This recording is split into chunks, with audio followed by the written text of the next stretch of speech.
We all have really shitty things happen to us, but these things are in the past. They're not happening now, but the way that our trauma and suffering works makes us think that it's continuously happening. So when we're younger, whatever these events are, very difficult for us to process.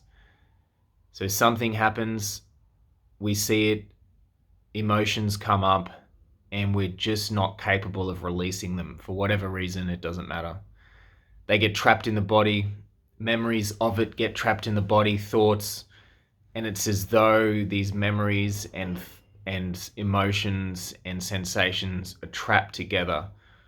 So whenever something vibrates on a similar wavelength as the trauma or emotions that are trapped, then it's triggered. So this is what we call a trigger. Say someone looks at you a certain way, or says something and you feel angry or you feel hurt. This is just triggering trauma. It's triggering something that hasn't been released in the body, an emotion and thought that's trapped. So because of this, we're all traumatized. We all have suffering. We're all traumatized. The severity of it may differ, the types of it may differ, but we all have it. None of us are free from this experience. The reason it keeps going, the reason that we are continuously being triggered by the same things over and over, is because these trapped sensations and thoughts just not being dealt with. We don't know how to do it. We're scared to do it. We avoid it. We run from it. We don't think about it. We try not to think about it, or we medicate ourselves with food, drugs, sex, relationships, whatever it is. Even meditation can be a medication, because you're just trying to be present rather than dealing with the issues. So in order to disperse of your trauma, in order to let it go, release it like it needs to be released, it needs to be faced.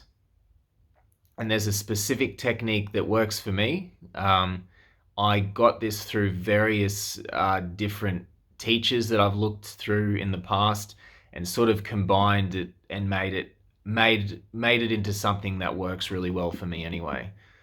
So whenever trauma comes up, have a look at the different parts of the trauma. First, look at the sensation. Generally, it's something in the stomach, in the chest, in the jaw, in the lips, in the face. Depending on the emotion, depending on where it's stored for you, it's different for everyone. So find where if you feel the physical energy of the emotion. For example, I might get angry and I feel the tension in my mouth and lips. So that's where the physical part of it is represented. So all you need to do is use your awareness, use your presence, and just look at the sensation. Just feel it, just look at it, and see what happens. Wait for any thoughts to come up in relation to it. So you may get thoughts of the past, you may get thoughts of what's happening, whatever it is. These are the thoughts that are connected to the emotion. This combination of consciousness, thoughts, and sensation are keeping it trapped there.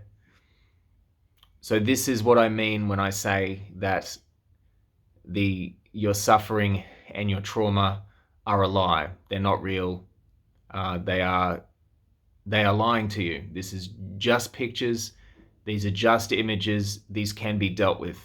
These stories are not real. So when looking at the sensation, when the thoughts come up, try to freeze one of the thoughts. Say if you're angry, say you're seeing the person, what they said, just the actual picture. Pretend it's a picture that's sitting on in the air on the wall, and just look at it. Just hold it there in your present awareness. Don't do anything with it. Just look at it and face it. Keep facing that picture until it disappears, and it will eventually disappear. You just have to hold it there in consciousness. This may be really difficult the first time, but you've got to stick at it. And then keep looking at the sensation and see what else comes up. Maybe some words, maybe some sounds that can be looked at, maybe some words, maybe some images, maybe a little bit of a movie scene, whatever it is in relation to this sensation, bring it up and look at it. And everything associated with the sensation or with the situation that you're looking at that's triggering you, keep bringing it up. What I do is I'll keep repeating, say, the person's name or something about the situation or whatever it is in my head, and it keeps bringing it up, and I keep looking at each part of the story individually until it disappears. The key here is to keep going until it's all gone. Eventually you will get to a point where the thoughts don't come up anymore, and then you'll see that the sensation generally releases and you may feel a sense of presence. Do this anytime you're triggered, release all of it, and then get a taste of what freedom is like. Thanks.